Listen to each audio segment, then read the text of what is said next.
جلدی سے جلدی اس ویڈیو کو لائک کیجئے اور ابھی تک میرے چینل کو سبسکرائب نہیں کیا تو اس ریڈ کلر کے بٹن کو دبا کے سبسکرائب کیجئے اور اس گھنٹے کو بجا دیجئے فری میں لیٹسٹ ٹیکنالوجی ویڈیوز سب سے پہلے دیکھنے کے لیے۔ طلاق کے موضوع پر جو ڈیبیٹ چل رہی ہے اس کی ضرورت کیا پڑی، یہ تو جو لوگ چلا رہے ہیں وہ ان سے پوچھنے کی چیز ہے۔ ضرورت مسلمانوں کو الجھانے کی ہے، ان کو اس لیے وہ چھیڑا گیا ہے، لیکن حقیقت کیا ہے طلاق کی، اس کے بارے میں آپ کے سامنے کچھ باتیں رکھنا چاہتا ہوں۔ دیکھیے، زندگی گزارنے کے لیے نکاح کیا جاتا ہے، میاں بیوی مل کے رہتے ہیں، خاندان بنتا ہے، اس سے دنیا آباد ہوتی ہے۔ میاں بیوی میں اگر ذہنی نا اتفاقی ہو، ان کے رہن سہن میں، کھانے پینے میں، سوچنے میں، زندگی گزارنے کے مقاصد میں، تو اختلاف ہوتا ہے۔ یہ اختلاف کے بعد زندگی دشوار ہو جاتی ہے تو بہت سے مذہب میں چھٹکارے کی کوئی صورت نہیں ہے، اس لیے گیس کا تیل ڈال کے آگ لگا کے جلا دیتے۔ لیکن اسلام میں جب زندگی گزارنا مشکل ہو جائے تو شرافت سے الگ ہونے کا طریقہ مقرر کیا جائے، اس کا نام ہے طلاق۔ اس کے لیے اسلام میں طریقہ یہ ہے کہ آپ عورت کو ایک دم نہیں چھوڑ سکتے، ایک لفظ سے میں نے نکاح قبول کیا یہ کہہ کے تو جوڑ سکتے ہیں شادی، بس طلاق دے کے ایک دم چھوڑ نہیں سکتے، اس سے پہلے کچھ پروسیس ہے شریعت میں۔ چنانچہ فرمایا گیا واللاتی تخافون نشوزہن فعظوہن، جس عورت سے تم کو سرکشی کا اندیشہ ہو جائے اس کو واز کر کے سمجھاؤ، نصیحت کرو، نہ مانے تو وضربوہن، ان کو دھپے مارو، ہڈی ٹوٹنا نہیں، خون نہیں نکلنا، ہول نہیں اترنا، غصہ نکل جانا ایک آدمی کا اس لیے دھپے مار دینا، ایک دو دھپے مارے غصہ اتر جاتا، طلاق رک جاتی، مگر طلاق نہیں دینا۔ پھر بھی نہیں مانی عورت تو فرمایا وہجرہن فی المضاجع، ان کو اپنے بستر سے الگ کر دینا۔ آخر کتنے دن تک وہ اپنے خواہش کو روک کے رکھیں گے، الگ کمرے میں سوئیں گے، سوری پلیز بول کے انہوں مل لیں گے، نہیں تو آپ مل لیں گے۔ اس پر بھی اگر درست نہ ہو تو طلاق نہیں دینا۔ گھر کا معاملہ گھر میں طے کرنے کے لیے عورت کا ایک خاندان سے ایک علم والے آدمی کو، مرد کے خاندان سے ایک علم والے آدمی کو بلا کر گھر میں پنچایت بٹھانا، بیڈ روم کی باتیں باہر نہیں جانا، یہیں پر طے ہونا۔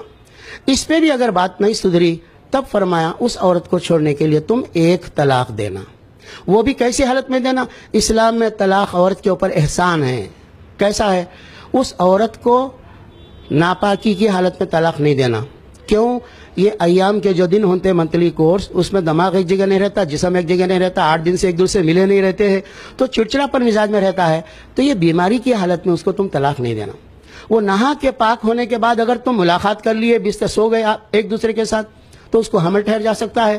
تو جس عورت کو چھوڑنا ہے اس کے پیٹ میں 9 مہینے کے لیے اس کے بچے کو چھوڑ کے آپ کیوں طلاق دیتے آپ؟ اس لیے وہ پاک ہونے کے بعد اس سے ملاقات کیے بغیر ایک طلاق دینا۔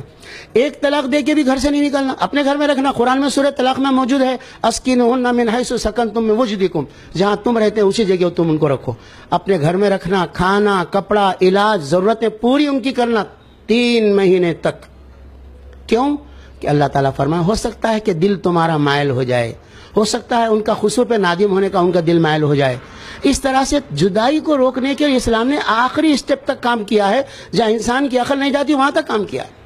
اب یہ 3 مہینے میں اگر دونوں درست ہو جائے تو مل سکتے ہیں بغیر نکاح پڑھائے، 3 مہینے گزر گئے تو آپ چھوڑ سکتے ہیں، اس پر ایک طلاق کے جدائی ہو جا سکتی ہے۔ جدائی کے بعد پھر اگر ملنا چاہے تو دوبارہ نکاح پڑھا سکتے ہیں نئے مہر کے ساتھ۔ اس طرح سے 2 مرتبہ پروسیس گزرنے کے بعد اگر تیسری طلاق دیے تو دوبارہ نہیں مل سکتے، یہ بات ہے۔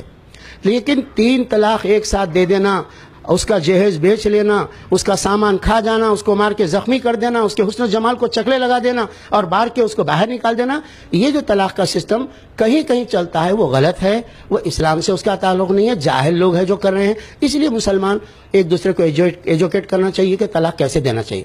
اب آئیے میں آپ کو یہ بتاتا ہوں ایک بات، یہ 3 طلاق دینے کا رواج بھی مسلمانوں میں دوسروں سے کم ہے۔